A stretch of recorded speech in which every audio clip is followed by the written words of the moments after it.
La guerre en Ukraine, vous l'avez compris, qui était au cœur des discussions de ce sommet de l'OTAN. Sur le terrain, 2 jours après le bombardement du centre commercial de Kremenchuk, qui a tué une vingtaine de civils, de nouvelles images de la frappe ont été diffusées. Vous allez le voir, une caméra de surveillance a saisi l'instant exact où le missile russe est tombé sur place. On fait le point avec Florent Rodeau. Ces images de vidéosurveillance permettent de mieux se rendre compte du déluge de feu qui s'est abattu lundi sur la ville de Kremenchuk. Surpris par la puissante déflagration, cet Ukrainien décide de sauter dans le lac pour échapper aux projectiles.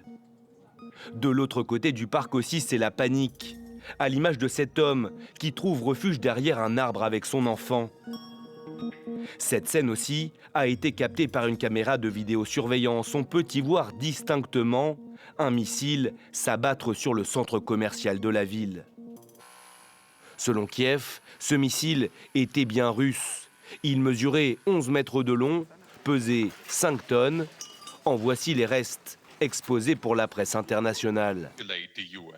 Lors d'une réunion d'urgence du Conseil de sécurité de l'ONU ce mardi, le président ukrainien Volodymyr Zelensky a fait respecter une minute de silence en mémoire de tous ses compatriotes tués depuis le début de la guerre. L'occasion aussi de demander l'envoi d'une commission d'enquête sur place. Il nous faut traduire la Russie en justice pour terrorisme d'État, pour tout ce que l'armée russe a fait contre les Ukrainiens à Kremenchuk, à Ochakiv, à Lysychansk, à Kharkiv, à Dnipro et dans de très nombreuses autres villes d'Ukraine. De son côté, la Russie dit avoir visé un dépôt d'armes stocké dans le bâtiment voisin et assure que le centre commercial était à l'arrêt.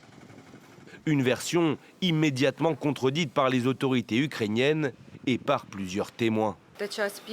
C'était l'heure de pointe. Les gens retournaient au travail, tous les magasins étaient ouverts. Il y a toujours beaucoup de monde dans ce centre. Pour moi, c'était une frappe ciblée. Ce mercredi, la Russie annonce avoir détruit un camp d'entraînement de mercenaires près de Mykolaïv, dans le sud de l'Ukraine, où plusieurs personnes ont été tuées.